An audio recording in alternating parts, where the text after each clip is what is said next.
ओम शांति। आज 30 जनवरी 2022 अव्यक्त बाप दादा रिवाइज 2 जनवरी 1990। आज के मुरली का हेडिंग है सारे ज्ञान का सार स्मृति। सारे ज्ञान का सार स्मृति। आज समर्थ बाप अपने चारों ओर के सर्व समर्थ बच्चों को देख रहे हैं। हर एक समर्थ बच्चा अपनी समर्थी प्रमाण आगे बढ़ रहे हैं।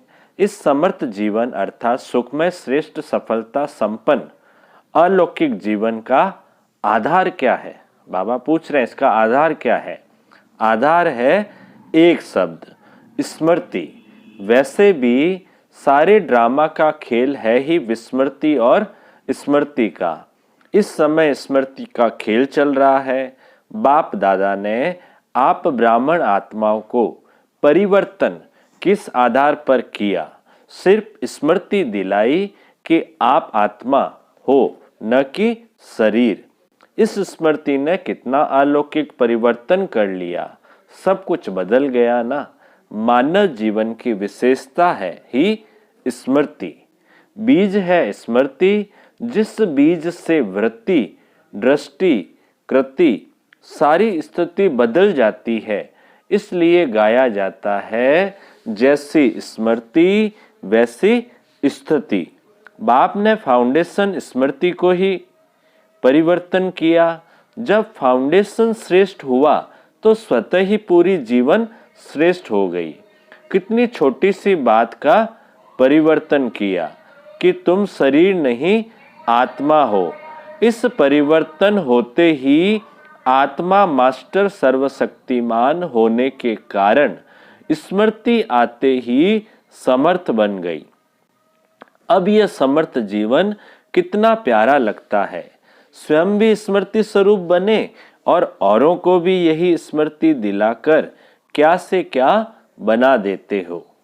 ठीक है ना, स्वयं भी स्मृति स्वरूप बने और बाबा कहते हैं औरों को भी यही स्मृति दिलाकर क्या से क्या बना देते हो। इस स्मृति से संसार ही बदल लिया। यह ईश्वरीय संसार कितना प्यारा है। चाहे सेवा अर्थ संसारी आत्माओं के साथ रहते हो, लेकिन मन सदा अलौकिक संसार में रहता है। इसको ही कहा जाता है स्मृति स्वरूप। कोई भी परिस्थिति आ जाए, लेकिन स्मृति स्वरूप आत्मा समर्थ होने के कारण परिस्थिति को क्या समझती? यह तो खेल है, कभी घबराएगी नहीं।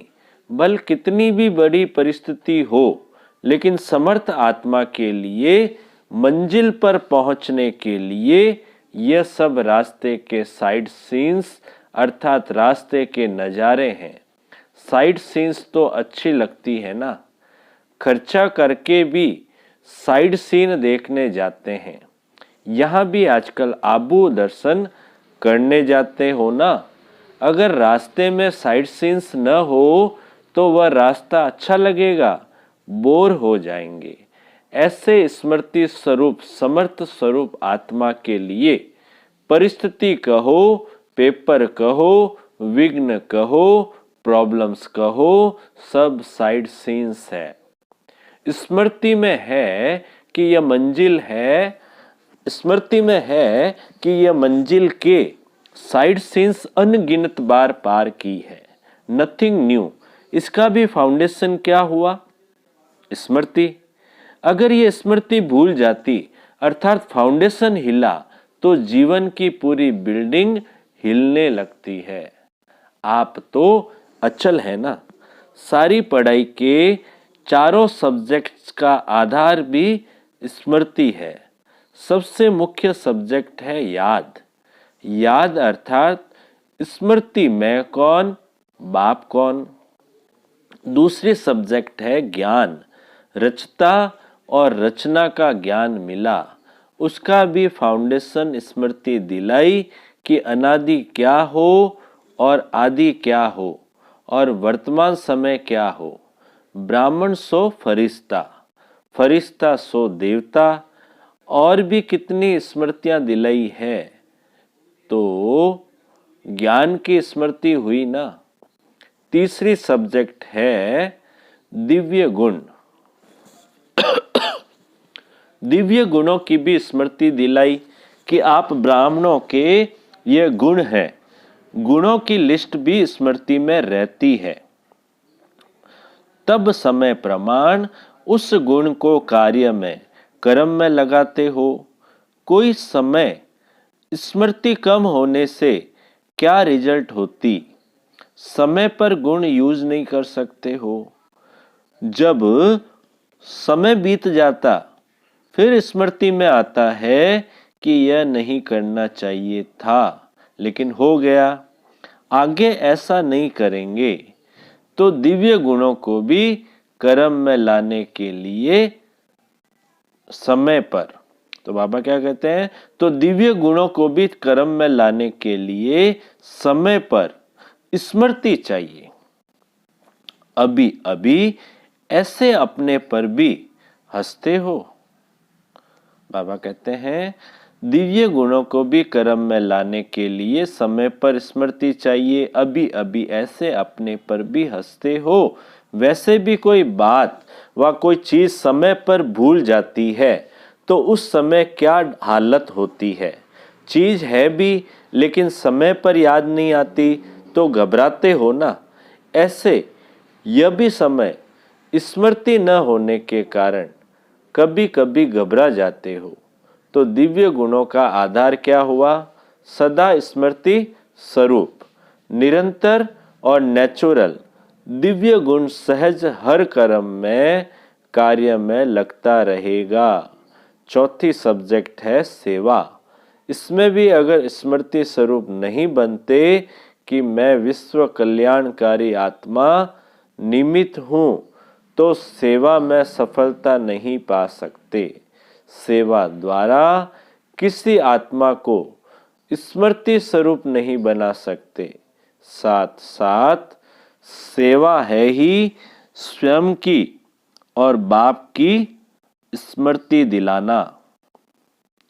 तो चार ही सब्जेक्ट का फाउंडेशन स्मृति हुआ ना। तो बाबा कहते हैं चारों ही सब्जेक्ट का जो फाउंडेशन है वो स्मृति हुआ ना। सारे ज्ञान के सार का एक शब्द हुआ स्मृति। स्मृति मतलब बाप को याद करना। इसलिए बाप दादा ने पहले से ही सुना दिया है कि लास्ट पेपर का क्वेश्चन भी क्या आने वाला है। लंबा चौड़ा पेपर नहीं होना है, एक ही क्वेश्चन का पेपर होना है और एक ही सेकंड का पेपर होना है। क्वेश्चन कौन सा होगा? नष्टो मोहा स्मृति स्वरूप। क्वेश्चन भी पहले से ही सुन लिया है ना, फिर तो सभी पास होने चाहिए। सभी नंबर 1 पास होंगे या नंबर वार पास होंगे। डबल विदेशी किस नंबर में पास होंगे? नंबर 1। तो माला को खत्म कर दें या अलग माला बना दें? उमंग तो बहुत अच्छा है। डबल फॉरेनर्स को विशेष चांस है लास्ट सो फास्ट जाने का, यह मार्जिन है। अलग माला बनाए तो जो पिकनिक के स्थान बनेंगे वहां जाना पड़ेगा। यह पसंद हो तो अलग माला बनाए। आप लोगों के लिए माला में आने की मार्जिन रखी है, आ जाएंगे। अच्छा, सभी टीचर्स तो स्मृति स्वरूप है ना। चारों ही सब्जेक्ट में स्मृति स्वरूप मेहनत का काम तो नहीं है ना। टीचर्स का अर्थ ही है अपने को स्मृति स्वरूप फीचर्स से औरों को भी स्मृति स्वरूप बनाना। आपके फीचर्स ही औरों को भी स्मृति स्वरूप बनाना। आपके फीचर्स ही औरों को स्मृति दिलाए कि मैं आत्मा हूँ। मस्तक में देखे ही चमकती हुई आत्मा व चमकती हुई मणि। जैसे सांप की मणि देख करके सांप की तरफ कोई का ध्यान नहीं जाएगा, मणि के तरफ जाएगा। ऐसे अविनाशी चमकती हुई मणि को देख देह भान स्मृति में नहीं आए, अटेंशन स्वतः ही आत्मा की तरफ जाए, टीचर्स इसी सेवा के निमित्त हो, विस्मृति वालों को स्मृति दिलाना यही सेवा है। समर्थ तो हो या कभी कभी घबराती हो। अगर टीचर्स घबरा जाएगी तो स्टूडेंट क्या होंगे? टीचर्स अर्थात सदा नेचुरल, निरंतर स्मृति स्वरूप सो समर्थ स्वरूप। जैसे ब्रह्मा बाप फ्रंट में रहा तो टीचर्स भी आगे हो ना, निमित्त माना आगे। जैसे सेवा, निमित्त माना क्या है? बाबा कहते हैं जैसे ब्रह्मा बाप फ्रंट में रहा तो टीचर्स भी आगे हो ना, निमित्त माना आगे। जैसे सेवा प्रति समर्पण होने में निमित्त हिम्मत रखी, समर्थ बनी, तो यह स्मृति क्या है? यह तो त्याग का भाग्य है। त्याग कर लिया, अभी भाग्य की क्या बड़ी बात है? त्याग तो किया, लेकिन त्याग त्याग नहीं है, क्योंकि प्राप्ति बहुत ज्यादा है। त्याग क्या किया? सिर्फ सफेद साड़ी पहनी, वह तो और भी ब्यूटीफुल बन गई। बाबा कहते हैं भाई त्याग क्या किया? ब्रह्मा कुमारी बनने के बाद, बाबा का बनने के बाद क्या त्याग किया? एक सफेद साड़ी पहनी, वह तो और भी ब्यूटीफुल बन गई हो, फरिश्ते परियां बन गई हो, और क्या चाहिए? बाकी खाना पीना छोड़ा, वह तो आजकल डॉक्टर्स भी कहते हैं ज़्यादा नहीं खाओ, कम खाओ, सादा खाओ। आजकल तो डॉक्टर्स भी खाने नहीं देते। बाकी क्या छोड़ा? गहना पहनना छोड़ा। आजकल तो गहनों के पीछे चोर लगते हैं, ओरिजिनल गहने कौन पहनता है सोने के? अच्छा किया जो छोड़ दिया, समझदारी का काम किया। इसलिए त्याग का पदम गुणा, इसलिए त्याग का पदम गुणा भाग्य मिल गया। अच्छा, अभी अभी बाप दादा को एथेंस वाले याद आ रहे हैं। एथेंस में सेवा का बड़ा कार्यक्रम चल रहा है, वह भी बहुत याद कर रहे हैं। जब भी कोई विशाल कार्य होता है, बेहद के कार्य में बेहद का बाप और बेहद का परिवार याद जरूर आता है। जो भी बच्चे गए हैं हिम्मत वाले बच्चे हैं, जो निमित्त बने हैं उनकी हिम्मत कार्य को श्रेष्ठ और अचल बना देती है। बाप के स्नेह और विशेष आत्माओं की शुभ भावना, शुभ कामना बच्चों के साथ है। बुद्धिवानों की बुद्धि किसी द्वारा भी निमित्त बनाए अपना कार्य निकाल देते हैं। इसलिए बेफिक्र बादशाह बन, लाइट हाउस माइट हाउस बन, शुभ भावना शुभ कामना के वाइब्रेशन फैलाते रहो। हर एक की सर्विसेबल बच्चे को बाप दादा नाम और विशेषता सहित याद प्यार दे रहे हैं। अच्छा, सदा निरंतर स्मृति स्वरूप समर्थ आत्माओं को सदा स्मृति स्वरूप बन, हर परिस्थिति को साइड सीन अनुभव करने वाले विशेष आत्माओं को सदा बाप समान चारों ओर स्मृति की लहर फैलाने वाले महावीर बच्चों को सदा तीव्र गति से पास विद ऑनर होने वाले महारथी बच्चों को बाप दादा का याद प्यार और नमस्ते। हम रूहानी बच्चों की रूहानी बाप दादा को याद प्यार, गुड मॉर्निंग और नमस्ते नमस्ते नमस्ते। अब दिल्ली जॉन से अव्यक्त बाप दादा की मुलाकात। सदा अपने भाग्य को देख हर्षित होते हो, सदा वाह वाह के गीत गाते हो। हाय हाय के गीत समाप्त हो गए या कभी दुख की लहर आ जाती है? बाबा कहते हैं हाय हाय के गीत समाप्त हुए या अभी भी कभी कभी दुख की लहर आ जाती है। दुख के संसार से न्यारे हो गए और बाप के प्यारे हो गए, इसलिए दुख की लहर स्पर्श नहीं कर सकती। चाहे सेवा अर्थ रहते भी हो, लेकिन कमल समान रहते हो। कमल पुष्प कीचड़ से निकल नहीं जाता, कीचड़ में ही होता है, पानी में ही होता है, लेकिन न्यारा होता है। तो ऐसे न्यारे बने हो। न्यारे बनने की निशानी है जितना न्यारे उतना बाप के प्यारे बनेंगे। स्वतः ही बाप का प्यार अनुभव होगा और यह परमात्मा प्यार छत्र छाया बन जाएगा। जिसके ऊपर छत्र छाया होती है वह कितना भी सेफ रहता है। जिसके ऊपर परमात्मा छत्र छाया है उसका कोई क्या कर सकते हैं। इसलिए परमात्मा छत्र छाया में रहने वाले हैं। अभिमान नहीं है लेकिन रूहानी फकूर है। बॉडी कॉन्शियस होंगे तो अभिमान आएगा, आत्मा अभिमानी होंगे तो अभिमान नहीं आएगा। लेकिन रूहानी फकूर होगा और जहाँ फकूर होता है वहाँ विघ्न नहीं हो सकता। या तो है फिक्र या है फकूर, दोनों साथ नहीं होते। दाल रोटी अच्छे से अच्छी देने के लिए बाप दादा बंधा हुआ है। रोज 36 प्रकार के भोजन नहीं देंगे लेकिन दाल रोटी प्यार की जरूर मिलेगी, निश्चित है, इसको कोई टाल नहीं सकता। तो फिक्र किस बात का? दुनिया में फिक्र रहता है कि हम भी खाएं, पीछे वाले भी खाएं, तो आप भी भूखे नहीं रहेंगे, आपके पीछे वाले भी भूखे नहीं रहेंगे। बाकी क्या चाहिए? डनलप के तकिए चाहिए क्या? अगर डनलप के तकिए व बिस्तर में फिक्र की नींद हो तो नींद आएगी। बेफिक्र होंगे तो धरनी पर भी सोएंगे तो नींद आ जाएगी।